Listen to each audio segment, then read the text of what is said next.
Hello and welcome, our blood viewers, to RTD's News English edition. As usual, we bring to you the major and top highlights of tonight. The Ministry of Culture and Youth continues her tour in Ali Sibeh, International Youth Day.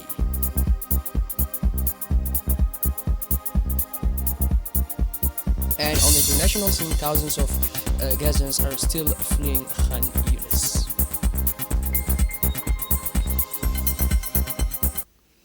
Those were the major and top highlights. Welcome back to our newsroom, our beloved viewers. The Minister of Youth and Culture, Dr. Hibo Mumin Asowe, is continuing her tour of the Ali Sibeh region, a tour organized to mark International Youth Day. Young people from the capital and the interior regions accompanied by the minister to the Asbio village. The visit to the Asbio was colorful and full of vitality, making it a highlight of the tour. The Asbio is a mid-period village that has passed through the ages to remain one of the few surviving mid-period villages today, while its peers from that period have only archaeological sites left to be researched. Upon her arrival in the Asbio, the Minister Dr. Hibu Mumin Asowe, accompanied by about 1,500 youths, was welcomed by the Deputy Governor of the Ali Sibeh region, Mrs. Saadiya Wabiri, as well as members of parliament, elders, and residents of the Asbio. The youth took camel rides, a unique moment for these young people as the occasion was a chance for them to discover. Afterward, the minister and her delegation visited the famous places in the Asbio and the ancient rock paintings found there. During the day, the Asbio was visited in depth and also the ancient ruins where the youth were greatly impressed as they discovered the stories behind each of the sites and landmarks. Security forces, including elements of the Djiboutian Armed Forces, the National Gendarmerie, and the National Police, are securing this national event on a daily basis. The celebration of International Youth Day will continue at Ali Sibeh until Monday, the 12th of August.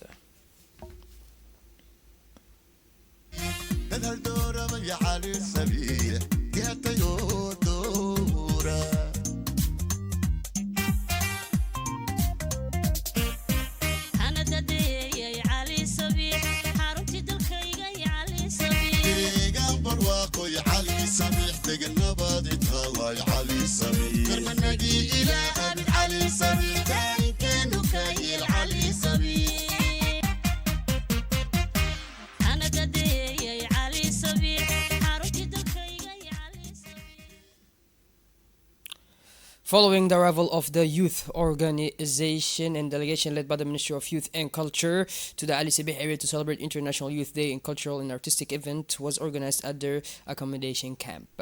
Under the patronage of the Ministry of Youth and Culture, Dr. Hibu Mumin Asowe, the evening had a distinctive and colorful atmosphere. It was attended by local officials of the Ali Sibeh region, members of parliament, senior staff of the Ministry of Youth and Culture, as well as many young people. The evening's program included songs called for unity, peace, and patriotism, as well as performance of folk and modern dances.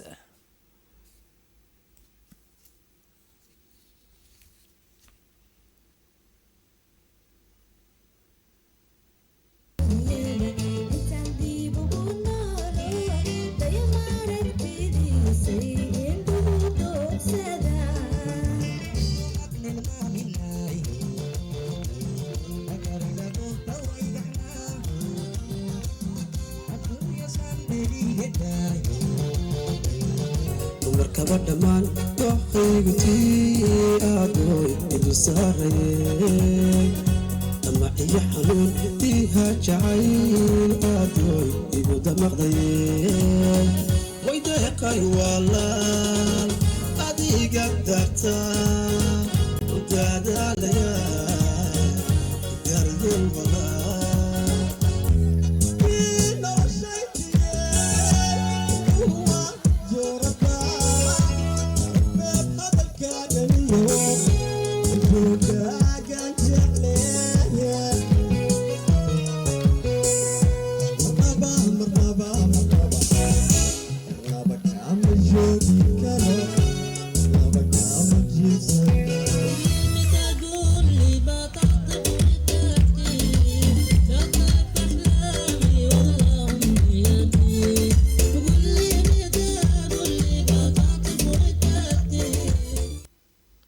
Saturday, August 10th, saw the launch of the first National Youth Forum on Climate Justice, organized by the Unity and Indivisible Youth Movement in collaboration with Djibouti's Ministry of Environment and Sustainable Development, with the support of the Pan African Climate Justice Alliance and the coordination of the United Nations agencies.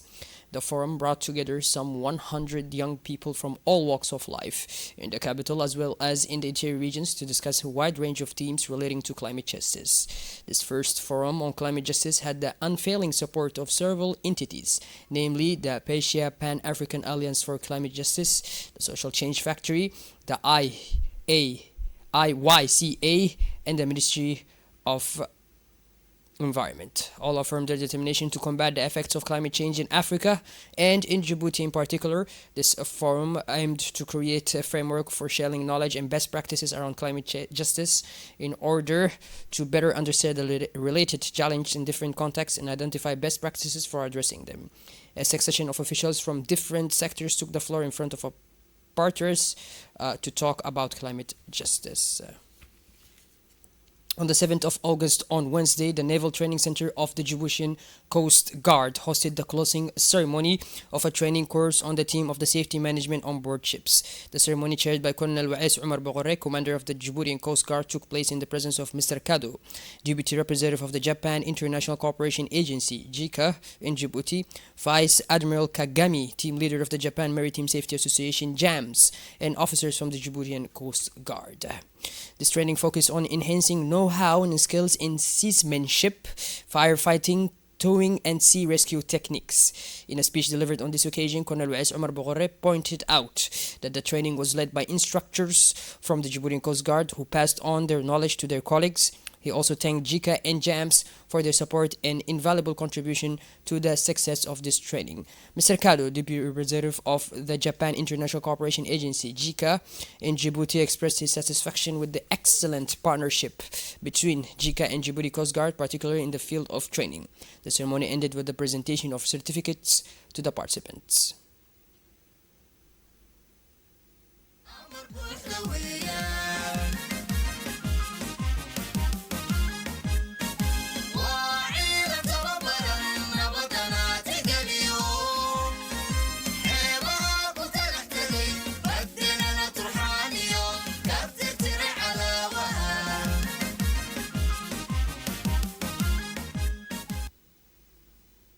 Djibouti ranked 14th in the Paris Olympic Games on Saturday, August 10, 2024. Djibouti runner Ibrahim Hassan made it into the top 20 at the Paris Olympic Games with a time of 2 hours, 9 minutes and 31 seconds. Ranked 14th in the marathon, Ethiopia's Tamirat Tola set a new Olympic record, 2 hours and 6 minutes. Second place went to Belgium's Abdi Bashir and Kenya's Benson Kiproto completed at the podium. The Olympic title went to Ethiopia's Tamirat Tola, who dominated the race head and shoulders to set a new Olympic record of 2 hours and 6 minutes and 26 seconds. That 32-year-old succeeds the legendary Elio Kipchoge winner in Rio and Tokyo. The bronze medal went to Kenya's Benson Kiproto over the 42.195 kilometers Olympic marathon at Paris Loop.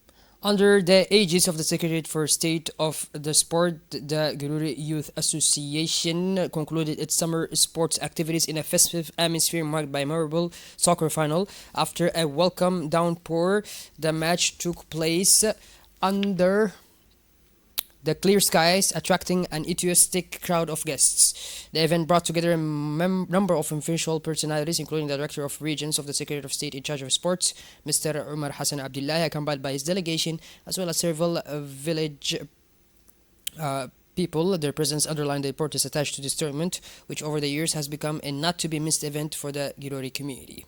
The hard fought match kept spectators on the edge of their seats right up to the final whistle. The suspense and intensity of the game had the crowd on their feet, cheering the teams on. Finally, it was in a jubilant atmosphere that the trophies were awarded to the most deserving players of the tournament and recognition of their commitment and talent.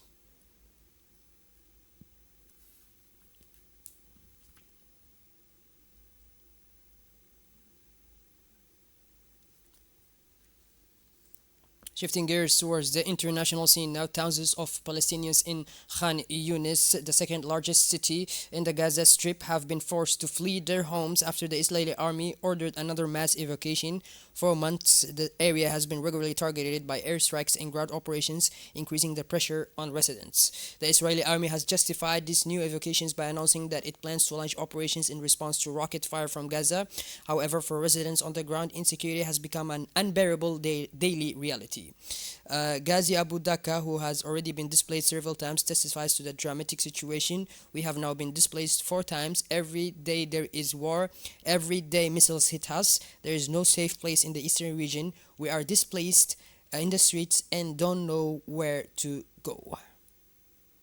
Well, but these are blood viewers. We finally conclude this edition. Thank you for being with us, and make sure to tune in later for more. Have a wonderful evening. Take care.